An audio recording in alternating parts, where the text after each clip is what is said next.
ขายดีเนาะคือคนไม่ได้หลายปานใดกระติบคนไม่ได้หลายปานใดขายดีแท้ต่างห่วงกันพี่น้องเอ้ยเนาะบรรยากาศมื้อนี้ก็บ่ได้ออกข้างนอกพี่น้องเอ้ยอยู่ในงานบุญมามื้อนี้มีงานบุญทางเพื่อนญาติพี่น้อง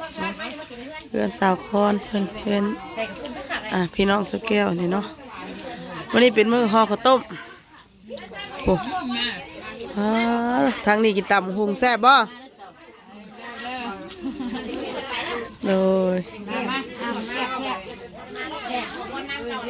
แซ่บแล้วตอนเที่ยงเนาะเจ้าว่าหิวข้าวนั่นมาจ๊ะ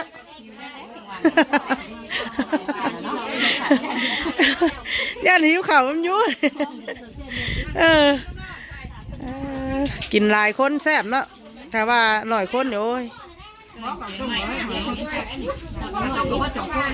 บ่ย่านหิวข้าวอยู่กระดาษวัดชองต้มทองแล้วมักกินนี่ยังใบสีว่า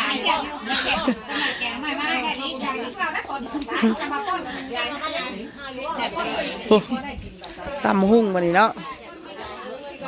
ยังรอบเที่ยง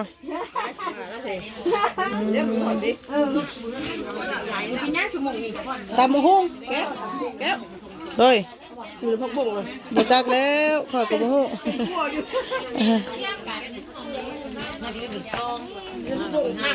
ปลาแซ่บแล้วมันหน่อยเนาะฮะโอเคเดี๋ยวจังตำแป๊บนึงมาเบิ่งทางนี้ก่อนปลาเก่งเนาะไหมพี่น้องเอ้ยเนาะโอ้ยปลาแหลกมันนัวหอมห้วนๆแล้วบาทซุกแล้วบ่วันนี้เตรียมทำตรวจมีแต่หมักป้าแกงก็ไม่ตอนเที่ยงเนาะตัดจะทานที่หามไล่อยู่บ่นี่หามไล่อยู่บ่นี่สบายดีบ่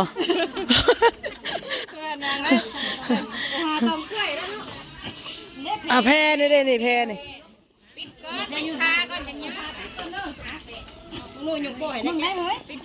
ยุกโป้เลย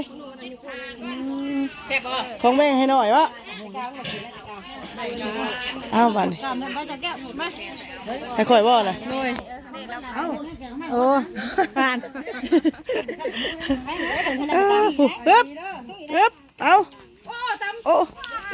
ยเกือบได้ชนเล็ดเกือบได้ชนเล็ดกินนี่นั่งเลยได้ตักแกงไว้คือว่าอันซุกได้ย่อข่าวเพลนเลยบ่วันนี้ย่อเลยแล้วนี่เนาะยังเลยไปตำหุ้งก่อนพี่น้องเนาะตำหุ้งต่อเลยป่ะมาตำด้วยกันแซ่บทำแซ่บก็แซ่บเลยขันตำนะสิขันตามนะบอกคนว่าไปแซ่บกะหายแซ่บว่าตัวนุ่งหลังสิเพชรชาอยู่ตั้งบังคับกันเลยนี่ถ้าไปแซ่บหายแ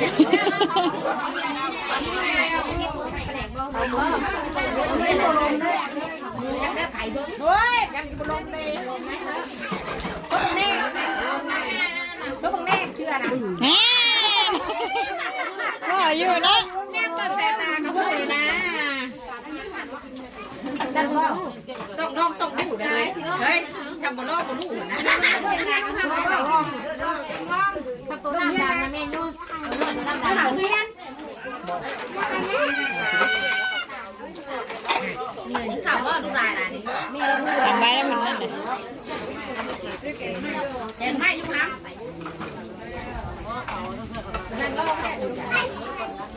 เอาลูกแล้วหรอป่ะ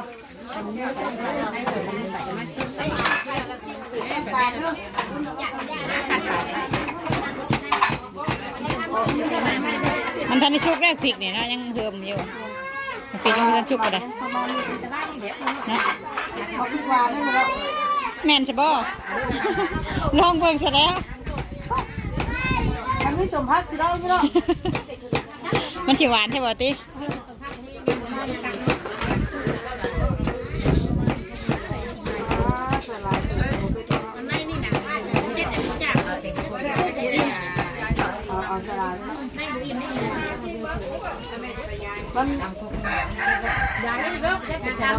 ใส่หลายแซ่บหลายบ่นี่นะ พัวมานั่งตามใจ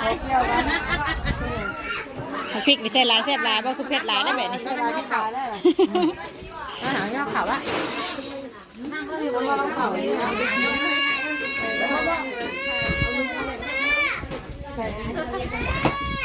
ย้อนเข้าไปกันเด้อ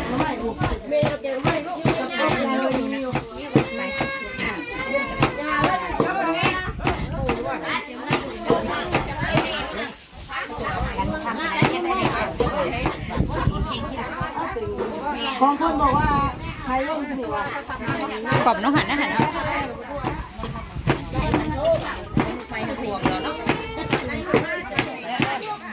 เกล็ดไม้เปิดแล้วเด้อแล้วย่อเลย นี่น่าถึงวัน10%แล้ว นะเกล็ดไม้อิ่มก่อนนะ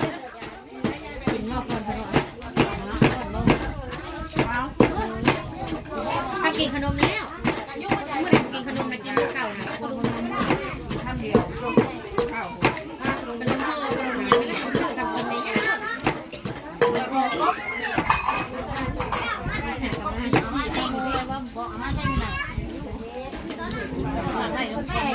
อันนี้หมากนี่เราเสร็จแล้ว เกลือคนบ่เกลือเกลือคน หยิบมันนำเป็นแต่ข้อว่าเอาแบกมาให้ได้เอ้ยแบกมาให้ยิบกินน้ำได้นี่กันเลยเนาะ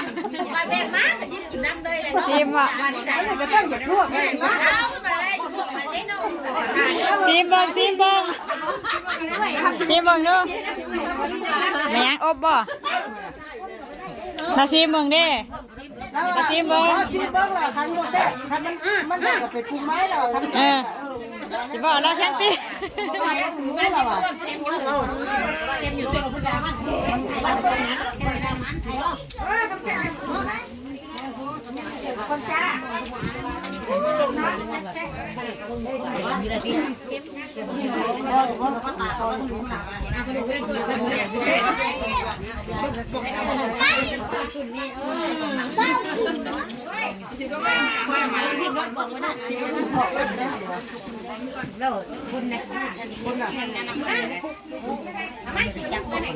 จวกลงเลยเด้อเนาะ เป็นลายยุ่ง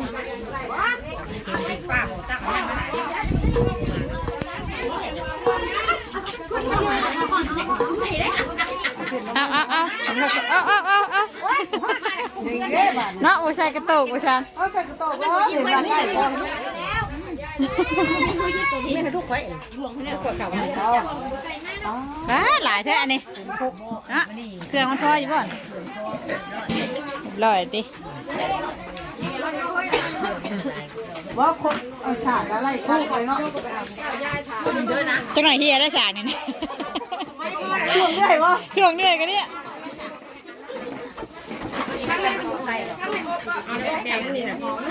แกงมีแล้วถ้วยหนึ่งยังบนนี่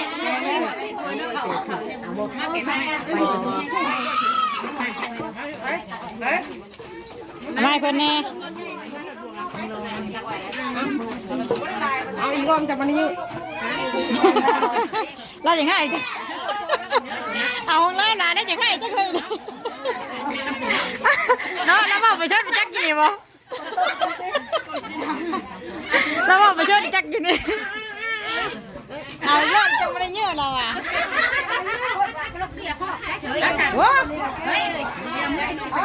เอาลูกแกจะมาแล้วว่าใช่ไปจักเอาลายเฉยวะ เขาเลยเขาเลยนั่งบนเก่าเขาไม่ใช่ทั้ง ตอนเวลาอันที่ เด็ดเด็ดน้ำให้ พอได้ป่ะ กลางเส้น บ่ได้ว่าพอได้เสพแล้วว่าขนาดพอได้ นั่งนั่งแม่เอาแกงน้ำมันก็พดอันนี้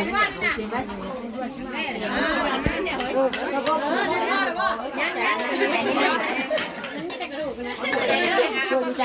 โอ้ยขากุ้งนั่นแน่บาดเลย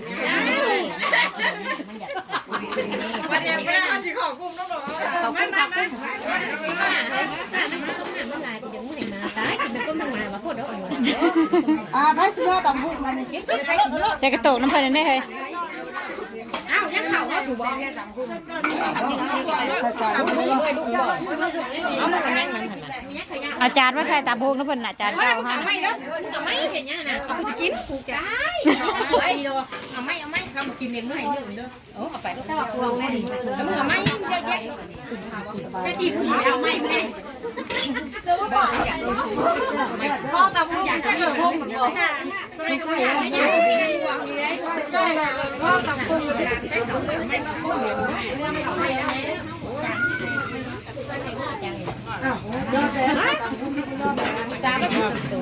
เขาทางนั่นนะนอกจากแกกับมือมันนอกเลย ฟังห้องนั่นก็ได้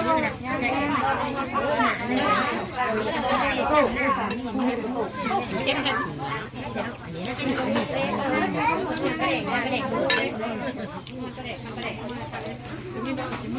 ต้องสมมุติก่อนเลย แล้วเรายังไงอยู่เชื่อ ยังลายอยู่เป็นยังน่ะจับตำหุงน้ำเพิ่นน่ะกิน กินน้ำลายให้แซ่บแล้ว กินหลังแซ่บจักแซ่บอย่างได้ที่ท่านอย่างได้เนาะ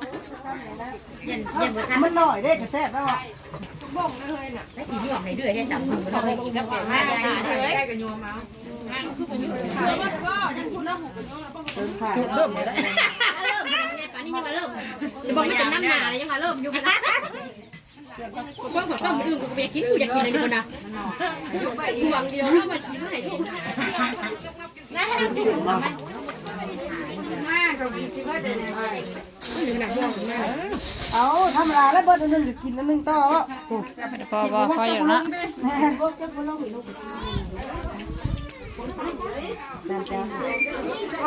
บ่สิแต่มัน ยกเช็ดไปอยู่เลย กำลังจะตักที่จอให้ได้กินนะ มาอยากชิมติ โอ้ก็ว่าอยากกินก็ไม่ว่าอยากได้ตามที่มี ย่าเนาะแค่ไหนโย่ได้แต่งนั่งตั้งกันไม่แต่โย่แข่งได้แต่งนั่งกันเนี่ยเราก็ถึงป่าเอาได้ตรงมาบ้านถึงไรบอกเต็มตั้ง จานก่อน มีจานบ่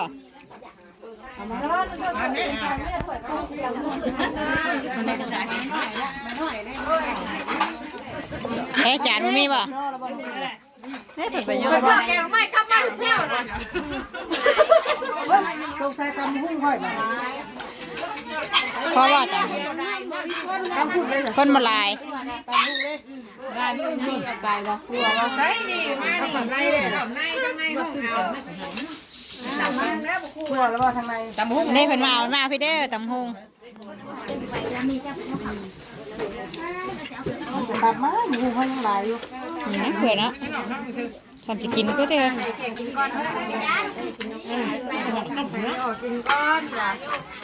อันนี้ออกจานก้อนยังพอค่อยเจ๋อเพื่อนไม่ได้กินไม่ ตำนี้ก็หลุดดิ ทำนี่ว่าตัวนี้ แล้วมีก็ทำอีกบ่ ทำนี่บริบูรณ์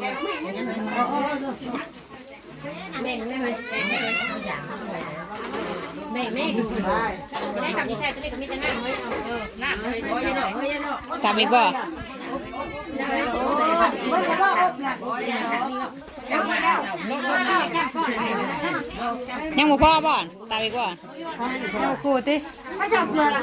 แล้วคนคือบ่ได้หลายปานใด เขาถามว่าโอ้ยจะบ่สงสัยให้ข่อยกินไปเกลือไม่ให้ข่อยไปเกลือนี่เป็นรวมพอดีเลย พอดีโคกหนึงบ่ บัดถูกนึงเลยเดี๋ยวมันก็ตำหุ้มได้ดิ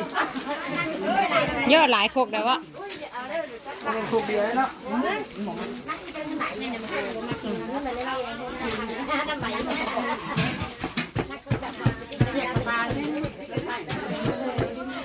ยกให้เราบนนี้ก็ถุงมันฝันถ้าถุงใส่ความกล้าถามเหรอ นี่ก็แค่แกะแกะจากไฟไฟมาม่ากาเดี๋ยวบ่ได้กินแต่หน้ามาม่าเป็นได้ยังเป็นได้ คู่กันเบิดได้ทางนี้ยังทางในทางในบ่ เอาคือว่าตามเด้อว่ะ อยากให้กินยอด ทางในบ่ นี่อะไรกระดูกค่อยก็ค่อยได้กินอันนี้3คนนั่นเลยขายดีแล้ว ไปดิ คือคนบ่ได้หลายปานใดก็ติ ยังไงมันรู้ไม่เข้ามาลา คนบ่ได้หลายปานใดขายดีแท้ตำหุงกะ เป็นยัง พ่อเราบ่ตาม ยังอยู่นั่นน่ะ ดีกว่านี้ เอาได้แต่ได้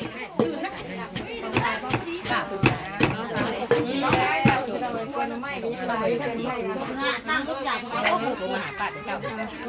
ผูนั่นน่ะว่าจะไทยเดี๋ยวมาหาไทยป้าเลยอันเดี๋ยวลงหมดเลย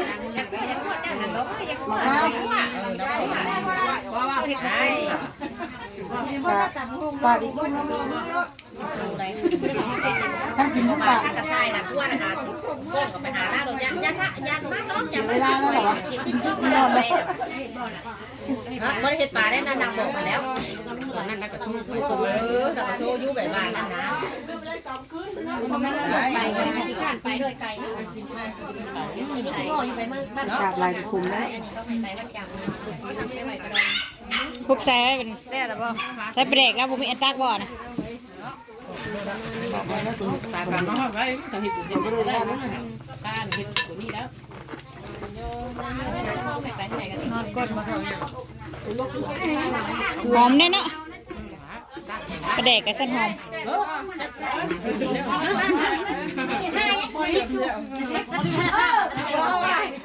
ตำหูแล้วก็เก่งไม่คิดเสียงนั้นทั้งหมดอย่างแค่ว่าตำหูก็ใช่ประเด็นอะไรอย่างไรอย่างที่จุ่มเจียว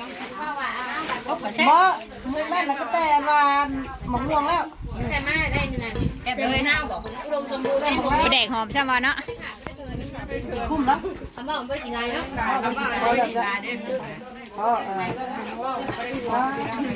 ผมมีสินค้าขาด ผัวยังว่าผัวเจ้านะไปแต่ไปหน้าเดี๋ยวไปหน้าเลย มาสอนแล้วนะ มาสอบไปหน้า เราไปสอแล้ววันนี้เราไปหน้ายังมาสออยู่ เอาคำมาได้ดูได้โฉเล่นี่ได้ปะหน้าเราลูกโซ่ได้ไปหน้า สีสันเป็นแต่แซ่บแท้ สั่งอยู่วะ คือแล้วตำตอนเที่ยงทราบว่ามันก็คือแล้วเนาะ กูซิม ปูซิมซิมเนื้อแล้วมันอิ่มนะบ่ กูซิมนี่กูเข้มแน่วะเลย ไปแห้งเลยติ บ่พอยัง บ่ปากเลยเฮ้ยนั่นพอดีก็บ่ปาก มันนะ ฮะ ชูรสนะหาชูรสบ่ได้ปาดกินนี่เด้ ค่อยก็อยู่มันเบิดว่ะ นั่น ก็กดปาดหากินนะ ยังบริษัท ยังบริษัทเลย ชูรสบ่พอแล้วบ่ปากกินนี่ เอาคือย่อไปให้แล้วกิน พอแล้วแต่ว่าตาได้เล่มหา จักแนมหาไปทางติ ปากเลยวะ ใส่ชูรสโอเครสอ่ะว่าพอสั่น มันมีชาบุจักเก็บหาอยู่ ฮะชิว่าบ่พออย่างกูว่าไหม หน้าอยู่แต่ ปกที่ ปกที่4แล้วบ่นี่ ปกที่ บ้านได้นะ ตัวคนบ่ได้หลายปานใดคือขายดีแท้ แซ่บเนาะ แซ่บมาแต่คนตำแซ่บที่เป็นข้าวหิวข้าว มีข่าวอะไรชีมืดจะได้วะ เบิดบ่บ้านนี่เราโทษเด้ไปโทษเด้มาเติม ใช่มาเอานะแม่ข้างในบ่ บ้านว่ากินถ่าเนาะ ผู้คนย่อไป กินถ่านี่บ้านให้คนถ่ากินแล้วกินถ่ากินถ่าไปหารถนั่งอันดูสิเอาหน้าเมื่อเกิดมาก็ยังไม่ได้ เพิ่มบ่ มาขอเพิ่มอีกอันแสดงว่าขายดีแห้งแซ่บแห้งขาดชีโคกเลยแล้วว่ะ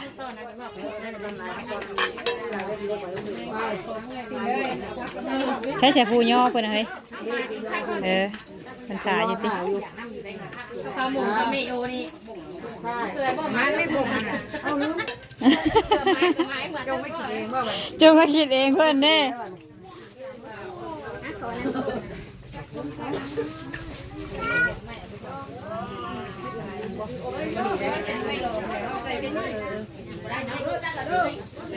ใส่ถ้วยไปเลยบ่ไปเลยไปฮะ ขอบใจโอ้ตัวเสียงดังตุนี่เนาะไปยังอยู่เลยนี่จงไว้อยู่นี่อาจารย์ไหม โคกนี่จักเป็นอะไรได้โคกนี่บริซีแซ่บพี่กาวะทางนี้โอ้อาการกินข้าวพี่น้องเนี่ยรับประทานอาหารเที่ยงเรียบร้อยตั้งเอาสบู่ ช่วงนั้นก็เนาะเมื่อกี้นี่เราก็ไล่กันนะ ก็เขาอยากเห็น3 ทีกันได้นะต้องการให้3 ที อันนี้กินห่าดิคันย่างห่ายังอันนั้นได้เนาะอันนี้กินห่าว่ะเด้อกินข้าวกินน้ำก่อนเด้อวันนี้พี่น้องเอ๋ยเนาะ